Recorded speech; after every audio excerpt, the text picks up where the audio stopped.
Donald Trump, as he is in most presidential primary polls, is leading. I think it's by give or take 10% in Georgia. That race has been tightening a little bit.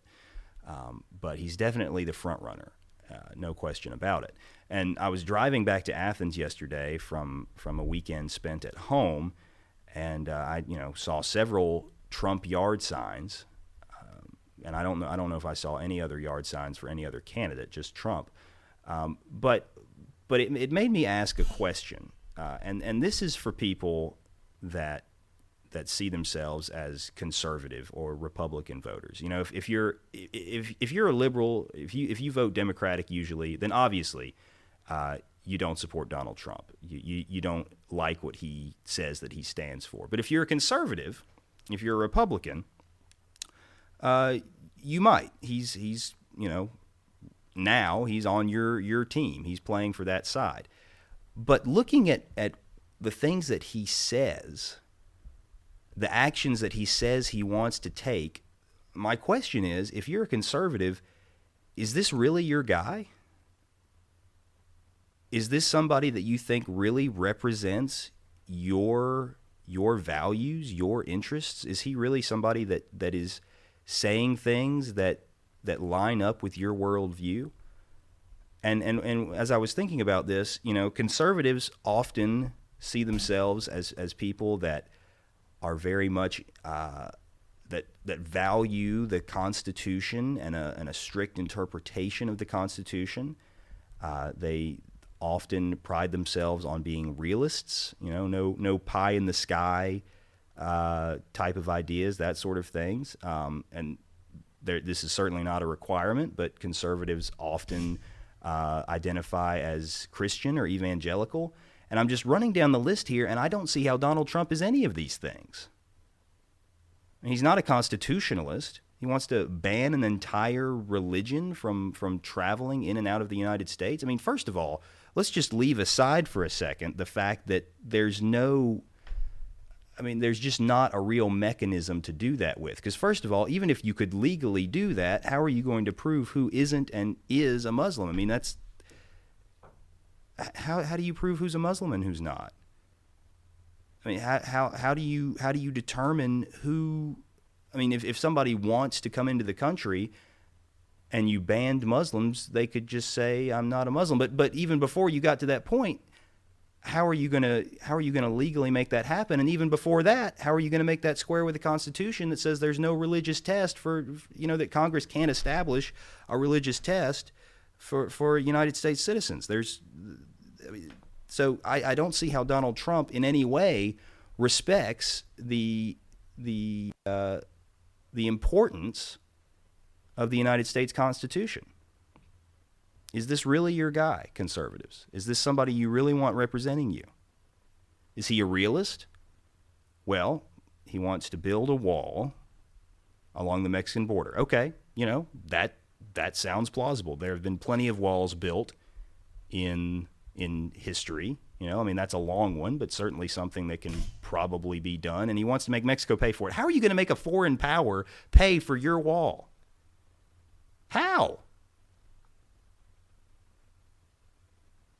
Well, Donald Trump's a genius, and he's a business phenom, and he knows how to make good deals. How are you going to force somebody else to pay for something that you want and they don't? You're not. And he keeps saying that, and for some reason people keep believing him, and I don't get it.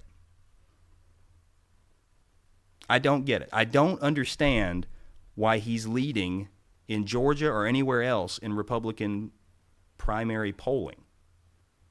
Because he's not a realist. This is a very much a pie-in-the-sky idea that Republicans love to blame Democrats for coming up with. And then let's go to the whole religious side of things. Very often conservative voters identify as evangelical Christians. Well, if you're an evangelical Christian, if you're a values voter, if that's something that's very important to you, why on earth would you support Donald Trump? Why on earth? First of all, let's just leave the crassness and the vulgarity and just the temperament out of it for a second. I mean, that's offensive to anybody.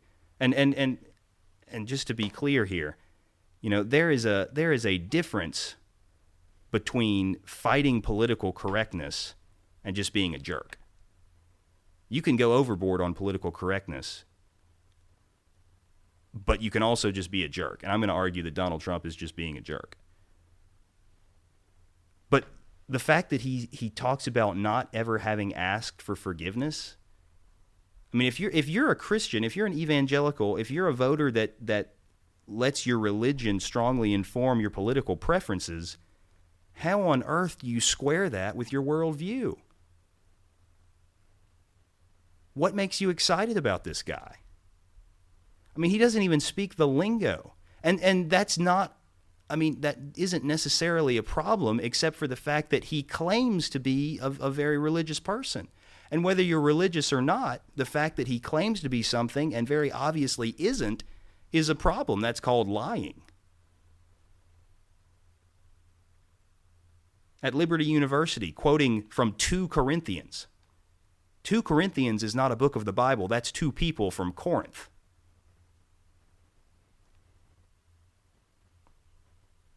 I don't get it. How does he appeal to so many people that for so long have argued that they're responsible voters, that they're constitutional voters, that they're value voters? Donald Trump doesn't square with any of these things. I think Jim Galloway over at the AJC, he's got an article out, I think from yesterday, that really goes a long way in explaining this. And I'm running out of time, so I've got to wrap up here. But it's a cult of personality. The article's entitled Donald Trump and the Day the Lights Went Out in Georgia, and it's talking about his rally that was there on Saturday. But basically the point he makes is, without Donald Trump, Trumpism ceases to exist. It's not about ideas, it's about a personality. It's about emotion. And that's really all this is. If you're a conservative, if you're a Republican voter who is considering voting for Donald Trump, I would encourage you to set aside the personality that you may find appealing, the tough guy persona, and look at what he actually says, not how he says it. It would behoove you, it would behoove everyone to take some time to make an objective, or at least as objective as possible, assessment of Donald Trump's political views and ideas.